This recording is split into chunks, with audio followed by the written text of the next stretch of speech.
और एक बार फिर कार्ल के हाथों से फ्रैंक निकल चुका है। अब ठीक 2 दिन बाद फ्रैंक मियामी एयरपोर्ट पर पहुंचता है, लेकिन फ्रैंक देखता है कि वहां पर बहुत सारे FBI के एजेंट मौजूद हैं जो छुपे हुए होते हैं। लेकिन फ्रैंक समझ जाता है और इसलिए वो एयरपोर्ट पर न जाकर वहां से निकल जाता है। और एक बार फिर कार्ल के हाथ से फ्रैंक निकल जाता है। कार्ल अपने साथियों को बोलता है कि आज नहीं तो कल फ्रैंक इस देश से निकलने की कोशिश करेगा, इसलिए हमें इस एयरपोर्ट पर पूरी सिक्योरिटी को टाइट करना है। और वो एयरपोर्ट पर पूरी सिक्योरिटी रख देते हैं। वहीं दूसरी तरफ ये दिखाते हैं कि फ्रैंक एक कॉलेज में जाता है और उन्हें बोलता है कि मैं पैन एयरवेज कंपनी से आया हूँ, और वो पायलट की ड्रेस में होता है। और वो बोलता है कि मैं तुम्हारे कॉलेज से 8 लड़कियों को चुनूंगा और जो चुनी जाएंगी वो 2 महीने तक पैन एयरवेज की तरफ से पूरे यूरोप का टूर करेंगी और PR का काम करेंगी, और इसके बाद उन्हें पैन एयरवेज में एयर होस्टेस बना दिया जाएगा। इस बात से सारी लड़कियां खुश हो जाती हैं। वहीं ये दिखाते हैं कि एयरपोर्ट पर अब सिक्योरिटी बहुत टाइट है, लेकिन फिर भी वो कार्ल को उस एयरपोर्ट से धोखा देकर निकल जाता है और वहाँ से जाता है वो सीधा फ्रांस। और फ्रांस में जाने के बाद वो चेक्स प्रिंट करना शुरू करता है। पहले तो वो चेक्स अपने हाथों से बनाता था, पर अब वो चेक्स प्रिंट कर रहा था जो बिल्कुल असली की तरह होते हैं, और उन चेक्स के थ्रू वो करोड़ों रुपए का घोटाला करता है। और जब FBI को पता चलता है कि वो ऑब्जेक्ट्स प्रिंट कर रहा है तो कार्ल उसे पकड़ने के लिए जाना चाहता है, लेकिन उसका सीनियर उसे बोलता है कि तुम इस केस को छोड़ दो, क्योंकि तुम उसे अपने देश में नहीं पकड़ पाए तो दूसरे देश में क्या पकड़ोगे।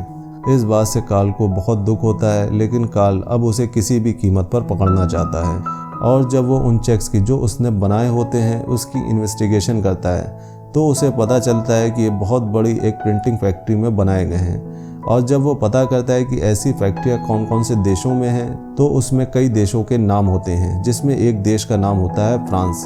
और जब कार्ल फ्रैंक की मम्मी से मिला था तो उसकी माँ ने ये बताया था कि मैं फ्रैंक के डैड से फ्रांस के एक गांव में मिली थी। और अब कार्ल को पूरा यकीन है कि फ्रैंक वहीं है, और इसीलिए वो अपनी टीम के साथ फ्रांस जाता है और वो उस जगह पहुंच जाता है जहां पर फ्रैंक चेक बना रहा होता है। हालांकि फ्रैंक उसके साथ नहीं जाना चाहता, लेकिन कार्ल उसे बोलता है कि बाहर फ्रांस की पुलिस है और अगर तुम बाहर गए तो वो तुम्हें मार देंगे। फ्रैंक उसकी बात पर यकीन नहीं करता, लेकिन कार्ल उसे यकीन दिलाता है और उसे बोलता है कि अगर तुमने मेरी बात नहीं मानी तो तुम अपनी जान से हाथ धो बैठोगे। और फ्रैंक उसकी बात मान लेता है और हथकड़ी पहन लेता है। और जब वो हथकड़ी पहन के बाहर आता है तो फ्रांस की पुलिस उसे अपनी कस्टडी में ले लेती है। और यहाँ से पूरी कहानी जो अभी तक फ्लैशबैक में चल रही थी वो अब प्रेजेंट में आ जाती है। और यहाँ पर दिखाते हैं कि कार्ल उसे फ्रांस की जेल से छुड़ा कर ला चुका है और वो उसे हवाई जहाज़ के थ्रू अमेरिका ले जा रहा है। और अब कार्ल फ्रैंक को ये बताता है कि उसके पिता की गिरने की वजह से मृत्यु हो चुकी है।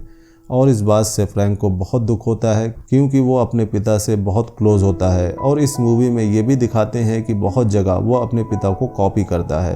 अब फ्रैंक ये बोलता है कि मुझे उल्टी आ रही है और वो बहुत परेशान होता है और वो बाथरूम जाता है। और जब प्लेन लैंड होता है और बहुत ही स्लो स्पीड में होता है तब फ्रैंक टॉयलेट पॉट के नट बोल्ट खोलकर उसके थ्रू नीचे से निकल जाता है और प्लेन से कूद जाता है। और फ्रैंक एक बार फिर कार्ल के हाथों से निकल जाता है और इसके बाद सीधा वो अपनी मम्मी के घर जाता है और वहाँ देखता है कि उसकी मम्मी की शादी हो चुकी है और उनकी एक बेटी भी है। तभी कार्ल भी वहाँ पर पहुँच जाता है और वो फ्रैंक को पकड़ लेता है और फ्रैंक को 12 सालों की सज़ा हो जाती है। एक बार कार्ल फ्रैंक से जेल में मिलने जाता है और उस दौरान कार्ल एक बैंक फ्रॉड यानी कि चेक के फ्रॉड पर काम कर रहा होता है। और फ्रैंक को जब ये पता चलता है तो वो बोलता है कि मुझे चेक दिखाओ। और जब कार्ल उसे चेक दिखाता है तो फ्रैंक उस पूरे केस की डिटेल, उस पूरे चेक की डिटेल उसे मात्र 2 मिनट में बता देता है।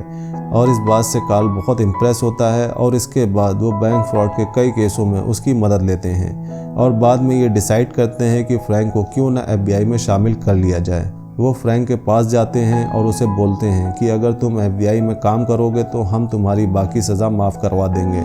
और वो उसकी सज़ा माफ़ करवा देते हैं और फ्रैंक FBI का एजेंट बन जाता है। लेकिन फ्रैंक का दिल वहाँ पर बिल्कुल भी नहीं लगता और एक दिन वो पायलट की ड्रेस पहनता है और एयरपोर्ट पर पहुँच जाता है। लेकिन उसके पीछे पीछे कार्ल भी आ जाता है। कार्ल बोलता है कि अगर तुम यूरोप गए तो तुम जिंदा नहीं बचोगे और यहाँ पकड़े गए तो तुम्हें अटलांटा की जेल में भेज दिया जाएगा जहाँ तुम्हें 25 सालों की सज़ा होगी। कार्ल उसे बोलता है कि आज मैं तुम्हें नहीं रोकूंगा, लेकिन मैं जानता हूँ कि तुम 2 दिन के बाद वापस आ जाओगे। और वो फ्रैंक को वहाँ से जाने देता है। और ठीक 2 दिन के बाद फ्रैंक सच में वापस आ जाता है और वापस आने के बाद फ्रैंक दोबारा से बैंक फ्रॉड के केसेस पर काम करना शुरू कर देता है। और एक सवाल जो कार्ल इस पूरी कहानी में फ्रैंक से बार बार पूछता है, लेकिन फ्रैंक उसका जवाब कभी नहीं देता। दरअसल ये सवाल होता है कि तुमने लुसियाना का एंट्रेंस एग्ज़ाम कैसे पास किया। वो बोलता है कि क्या तुमने अपनी जगह किसी और को बैठाया था। फ्रैंक बोलता है कि नहीं, मैंने 2 हफ्ते पढ़ाई की और वो एग्ज़ाम पास कर लिया। ये एक लॉ का एग्ज़ाम होता है जो कि बहुत मुश्किल होता है और फ्रैंक ने इसे मात्र 2 हफ्ते में पास कर लिया होता है। और इसी के साथ ये फिल्म यहीं पर ख़त्म हो जाती है और फिल्म ख़त्म होने के साथ ये दिखाते हैं कि आज फ्रैंक की शादी को पूरे 26 साल हो चुके हैं और उसके 3 बेटे भी हैं और वो अपनी ज़िंदगी में खुश हैं। वहीं फ्रैंक और कार्ल अब बहुत अच्छे दोस्त हैं और इन दोनों ने मिलकर बहुत सारे फ्रॉड केसेस को सॉल्व किया। तो ये थी catch me if you can film की सारी कहानी। आपको ये कहानी कैसी लगी हमें कमेंट्स में ज़रूर बताइएगा। अगर मूवी का एक्सप्लेनेशन पसंद आया हो तो वीडियो को लाइक करिएगा और चैनल को सपोर्ट करने के लिए सब्सक्राइब करिएगा, ताकि हम आपके लिए ऐसे ही इंटरेस्टिंग मूवीज़ के एक्सप्लेनेशन लाते रहें। मिलते हैं नेक्स्ट मूवी एक्सप्लेनेशन वीडियो में, तब तक के लिए बाय बाय।